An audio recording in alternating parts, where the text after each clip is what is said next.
जंग बदर और ओहद के बाद अबू सुफियान को यह बात समझ आ गई थी कि मुसलमानों को हराना कोई आसान काम नहीं।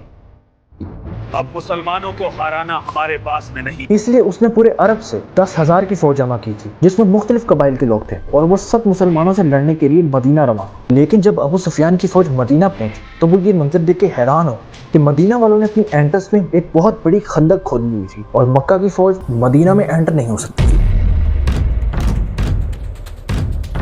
जब रसूलुल्लाह सल्लल्लाहु अलैहि वसल्लम को मक्का वालों के मदीना पर हमले की खबर हुई, मुसलमानों को नहीं छोड़ेंगे, तो आपने तमाम सहाबी की अर्जेंट मीटिंग बुलाई और सबसे मशवरा किया। सबको ये बात मालूम थी कि सीधा मुकाबला मुमकिन नहीं है, इसलिए कोई स्ट्रेटजी सोचनी होगी। मीटिंग में हजरत सुलेमान फारसी भी मौजूद थे।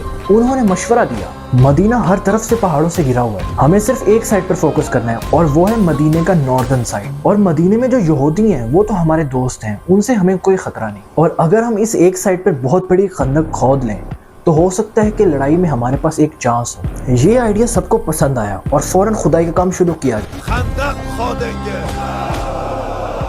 आप सल्लल्लाहु अलैहि वसल्लम ने पूरी लोकेशन का जायजा लिया और फिर एक स्ट्रक्चर तैयार किया जिसमें खंदक खोदने की लंबाई 6 किलोमीटर थी। और अगर हम इसको आज के ज़माने से कंपेयर करें, 40 क्रिकेट स्टेडियम्स को अगर हम एक लाइन में रखें तो जाके 6 किलोमीटर की लंबाई बनती है। उनमें से एक हजार सहाबा के 3 ग्रुप्स बनाए और इन ग्रुप्स में एरियाज को डिवाइड कर दिया खोदने के लिए। खंदक को इतना गहरा और चौड़ा रखा गया कि काफिरों की फौज या उनके घोड़े इसे पार ना कर सके। टाइम बहुत कम था और मुसलमान भूखे प्यासे अपने पेट पर पत्थर बांध के खंदक खोद रहे थे। काम तकरीबन खत्म होने ही वाला था, लेकिन अचानक से एक पत्थर बीच में आ गया जो किसी से टूट ही नहीं पा रहा था। तो सहाबा इकराम ने आप सल्लल्लाहु अलैहि वसल्लम को बुलाया। आप सल्लल्लाहु अलैहि वसल्लम ने पीके उठाई और उस पत्थर पे जोर से मार किया। उस पत्थर पे एक क्रैक आ गया और अंदर से एक रोशनी थी। आप सल्लल्लाहु अलैहि वसल्लम ने फरमाया, मुझे मुल्क शाम की खुशखबरी मिली है जो कि आज का सीरिया है और उस वक्त की सुपर पावर रोमन एम्पायर्स का एक बहुत बड़ा हिस्सा था। फिर आप सल्लल्लाहु अलैहि वसल्लम ने दूसरा वार किया जिससे पत्थर में बहुत ही ज्यादा क्रैक्स आ गए। इन क्रैक्स में से भी रोशनी निकलने लगी और आप सल्लल्लाहु अलैहि वसल्लम ने फरमाया, मुझे मुल्क के फारिस की खुशखबरी मिली है जो आज के वक्त का ईरान है और उस वक्त की दूसरी सबसे बड़ी सुपर पावर पर्शियन एम्पायर का एक इंपॉर्टेंट हिस्सा था। आप सल्लल्लाहु अलैहि वसल्लम ने जब आखिरी वार किया तो पत्थर टूट के रेजा रेजा हो गया और उसके अंदर से एक रोशनी निकली।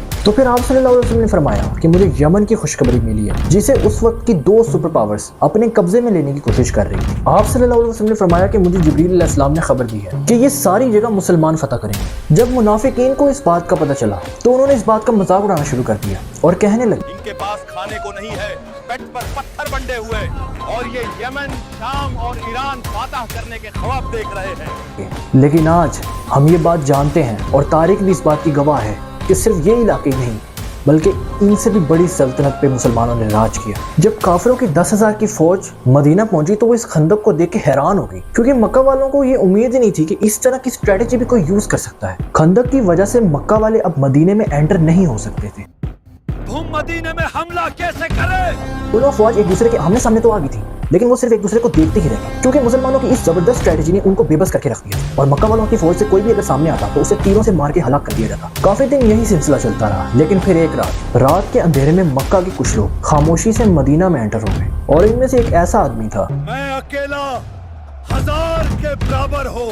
उसे हजरत अली अलैहिस्सलाम ने मार दिया और बाकी लोग डर के भाग गए। तो फिर अबू सुफियान ने ये सोचा, अब हम तो मदीने के अंदर नहीं जा सकते, लेकिन मदीने के अंदर के जो यहूदी हैं वो मुसलमानों को कुछ खास पसंद नहीं करते। अगर हम उन्हें कन्विंस कर लें कि वो किसी तरह मदीना के औरतों और बच्चों पर हमला कर दें तो मुसलमान इससे प्रेशराइज हो जाएंगे और हम उस वक्त इन पर हमला कर देंगे। अबू सुफियान ने चुपके से यहूदियों के पास अपना एक मैसेंजर भेजा। उसने यहूदियों को अप्रोच किया, उन्होंने फौरन ही हाँ कर दी और मुसलमानों से गद्दारी की और अपनी ट्रीटी मुसलमानों से तोड़ दी। तो इस तरह मुसलमान 2 दुश्मनों के दरमियान फंस गए थे, जिस तरह ओहद में हुआ था। यहूदी आहिस्ता आहिस्ता मदीने के अंदर सहाबा के घरों में हमला करने लगे। मुसलमान टेंशन में आ गए थे कि घर बचाएं या बाहर लड़ाई करें। तो रसूलुल्लाह सल्लल्लाहु अलैहि वसल्लम ने फरमाया कि अगर हमने अपने घर बचाने हैं तो एक ही रास्ता है, काफिरों के एक ग्रुप के साथ डील करते हैं, उन्हें हर साल मदीने की फसलों का 1/3 हिस्सा देते रहेंगे। तो सहाबा कहने लगे, अगर ये अल्लाह की तरफ से है तो हमें मंजूर है, लेकिन अगर आप सिर्फ हमें और हमारे बच्चों को बचाने के लिए ये डील कर रहे हैं तो हमें ये मंजूर नहीं और हम आखिरी दम तक लड़ेंगे। सहाबा इकराम का हौसला देखकर रसूलुल्लाह सल्लल्लाहु अलैहि वसल्लम ने ये डील कैंसिल कर दी। लेकिन अभी सिचुएशन थोड़ी बदलने वाली थी, क्योंकि अल्लाह की मदद नाज़िल हुई और यहूदियों के दिल में एक खौफ आ गया। अगर मक्का वाले भग गए तो हमारा क्या होगा? मुसलमान तो हमें नहीं छोड़ेंगे। तो यहूदियों ने रसूलुल्लाह सल्लल्लाहु अलैहि वसल्लम के साथ एक डील करने का सोचा। तो रसूलुल्लाह सल्लल्लाहु अलैहि वसल्लम ने एक सहाबी को बुलाया जो कि यहूदियों को अच्छी तरह जानते थे और इसी जंग के दौरान वो मुसलमान हुए थे और उनका किसी को पता भी नहीं था कि वो मुसलमान हो चुके हैं। रसूलुल्लाह सल्लल्लाहु अलैहि वसल्लम ने इन सहाबी को कहा कि यहूदियों ने मुझे ये डील ऑफर की है। उन सहाबी ने रसूलुल्लाह सल्लल्लाहु अलैहि वसल्लम से फरमाया कि आप मुझे मौका दें कि मैं इस मामले को हैंडल करूं और इन कुफार के दरमियान ही झगड़ा पैदा करूं। तो आप सल्लल्लाहु अलैहि वसल्लम ने इन्हें इजाज़त दी।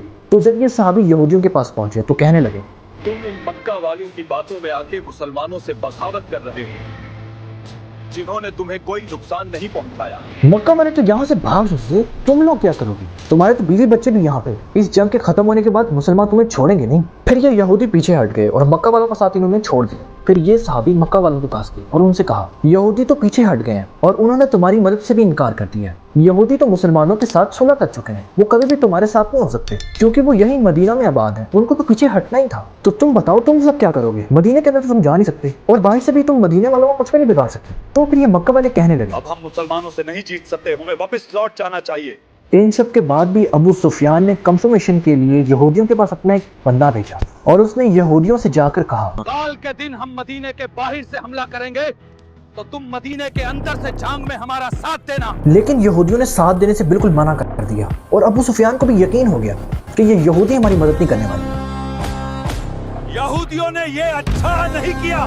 मक्का वालों की फौज 3 हफ्ते से इस खंदक के इस तरफ खड़ी थी, लेकिन अभी तक इनको कुछ भी हासिल नहीं हुआ था क्योंकि एक तरफ से यहूदियों ने भी इनका साथ छोड़ दिया हम तुम्हारे साथ नहीं है और दूसरी तरफ कोई भी अगर खंदक पार करके मदीने में घुसने की कोशिश करता तो मुसलमान उन्हें तीर से ही मार देते। फिर एक दिन अचानक अल्लाह का मुआजिज़ा जाहिर हुआ और मदीने के बाहर अंधेरा हो गया और तूफानी हवाएं चलने लगी। मक्का वालों के कैंट्स, उनका सामान, सब कुछ उड़ गया। मक्का वालों के अंदर एक खौफ पैदा हो गया था और अबू सुफियान को भी ये बात समझ आ गई थी कि वो 10,000 की फौज के साथ भी मुसलमानों का कुछ भी नहीं बिगाड़ सकता। इन सब के बाद वो दुम दबा के भाग गया और मक्का वालों के भागने के बाद मुसलमानों ने अपनी तवज्जो यहूदियों की तरफ।